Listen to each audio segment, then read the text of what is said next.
Hello! So today I want to talk to you about some of the basics of flexibility before we get into proper contortion training. So what we're going to run through is we're going to run through what kind of flexibility there is, what kind of intensity you should be doing, how often you should be doing it, and just kind of general things like that. So just a little bit about what flexibility actually is. It's basically increasing the range of motion to its limit at the joint. So we've got joints all throughout our body and we are basically, just increasing that range of motion.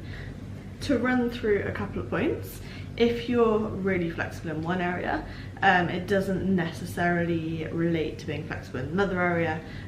So obviously there are people who are, say, hypermobile, and they might be flexible in lots of different areas.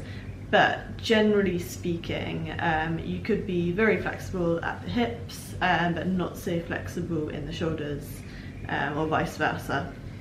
Typically, people with a lot of muscle mass will also be less mobile or flexible than, say, someone with a lot less muscle mass. So that might be someone who just does yoga and just works on flexibility.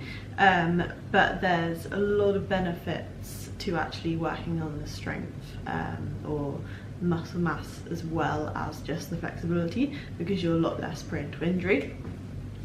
So if you're actually, say you're a bodybuilder and you had a lot of muscle mass, but alongside that you're working on flexibility, then you've got both the flexibility and the strength, which just means that you're less likely to get like muscle tears.